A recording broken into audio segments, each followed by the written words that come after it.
really pleased to have you all along. We've got a fantastic lineup of presenters, speakers and themes. And first up, we will be doing our usual digital news update. Okay, so here goes with digital news.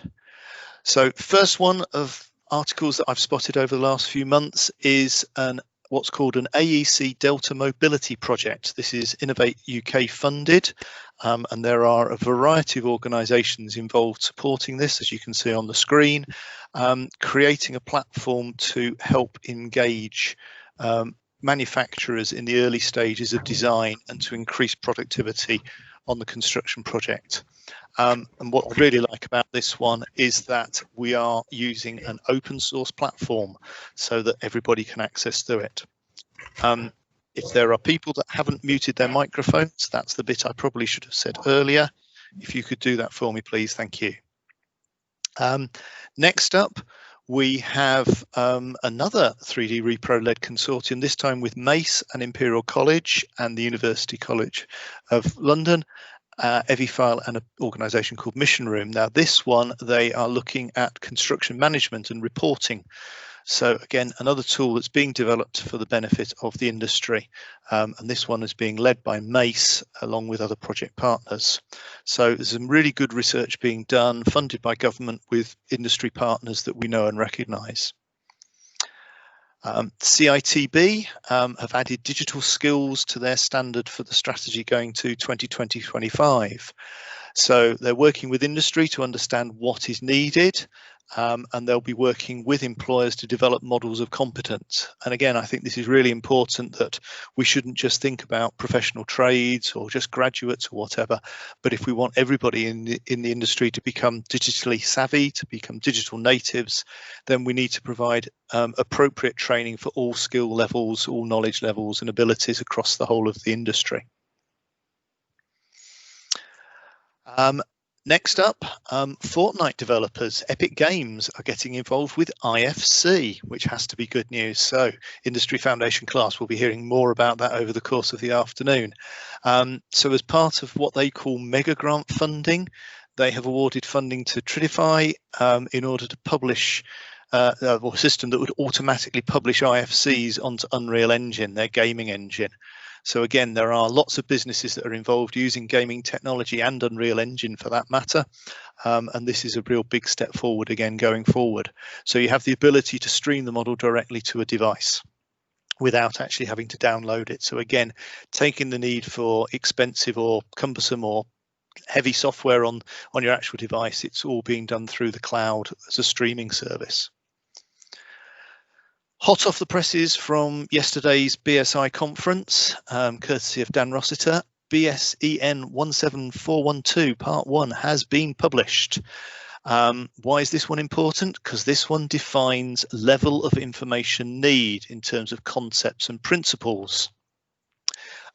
You may have heard a lady called Marzia Balpogni, who's been involved from the UK, from Mace, in the development of this standard. She's been on one of the committees chairing the development of this standard. And this, again, is a big part of the complementary standards that sit with ISO 19650 to help us all understand how to do things digitally. Next up at the MBS conference, Paul Morell was one of the guests, and he still had some great things to say. So first one, there's a few quotes here from him which I rather like. Are we nearly there yet? I think we need to know where there is, and I'm not sure whether we do. But it's interesting. So how are we going to get there, and from here to where? So he's again challenging the industry very much to understand where they're at. It's sort of stalled because I don't think people are thinking about where's the data. Hopefully everybody here on the call, on the conference, understands the importance of data. But as Paul says, if you don't start collecting it, it won't be available. And if it's not available, you won't start using it. And then the last one, which again, I think is really important as well. If I look back and say, so what do you think of it so far? I actually think it's been amazing how much progress has been made. And I think you can possibly get lost in social media platforms or whatever, where everybody's whinging about whether it's an underscore or a dash or a slash or whatever, and arguing over lots of nuances. But we need to remind ourselves that actually we've done a phenomenal job over the very short period of time to actually push the industry forward. So some good stuff as well as some challenges as always from Paul. This one now is some research done by a lady called Thalia Zoma at the Centre for Digital Built Britain. Well worth a read. We'll be sharing links, if not already, on our Twitter feed or certainly after the event as well, about why businesses don't actually end up doing BIM. So she looked at lots of the businesses that have been involved with the BIM mandate or suggested they're doing the BIM mandate. And found that there was these 4 areas in terms of non-implementation, where the business has taken some standards on but hasn't actually done a great deal. Violation, a very interesting word, where there is a non-existent implementation of any of the clauses. Accommodation, where, yeah, okay, we've got the standards and the clauses and we're sort of doing what we need to do and how to do it. Accommodation being the highest level, and then assimilation, where we've got some statements, we've said we're going to do stuff, but we aren't perhaps doing everything. So interesting bit of research. It's not a huge long read, but it's well worth it. And there's some great blog post about it as well on the CDB website. Digital planning now, 4D. There is now a 4D construction group. Well, it's been around a little while, but it's been getting more and more traction and more notice in the industry.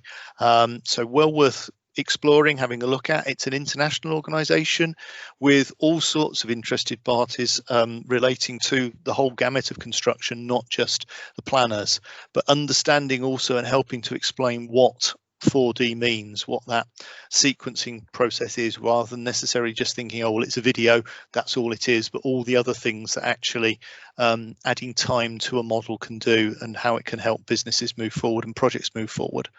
So that's the 4D construction group. Next up, an article that was published by Richard Saxon in BIM Plus. Complaining, perhaps rightly, perhaps not so, it depends on people's views. This is always what opinion pieces are about, that the guidance that the jargon in ISO 19650, now as it's an international standard, is taking the world to new depths. With a quite fun quote from Gilbert and Sullivan: when everybody knows somebody, then no one's anybody. And I think it is interesting when you've obviously got an industry in the UK that's used a whole load of terminology over the years, and now suddenly we're sort of being faced with converting that to ISO speak, that it does make it harder for people to actually grasp where BIM is, what they need to do. And this is certainly another area that the UK BIM Alliance, in terms of looking at sort of back to basics and understanding it and taking the jargon out, is certainly looking to push on in forward in the next year.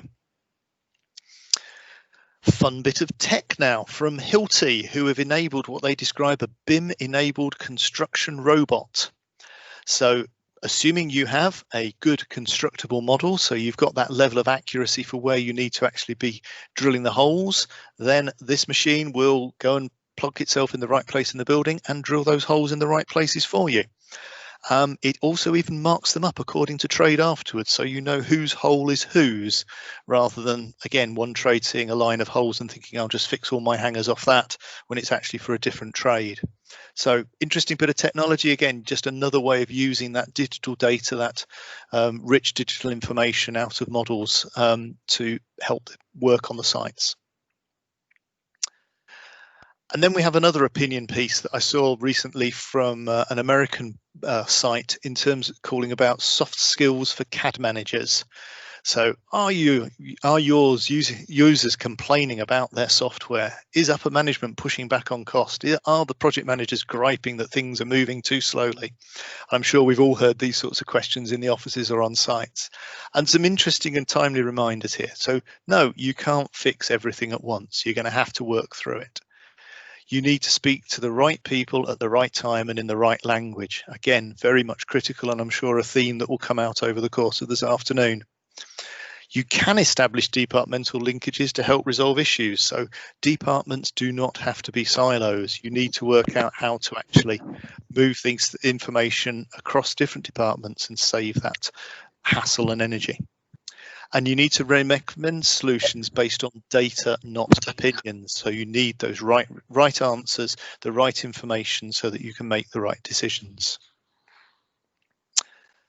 Okay, another report that's come out fairly recently from the Centre for Digital Built Britain in conjunction with the Construction Innovation Hub. This one led by Terry Stocks, and it's a paper about BIM in local authorities. So it discusses the issues around implementation and adoption, and it's there to support local authorities taking their first step on the BIM journey.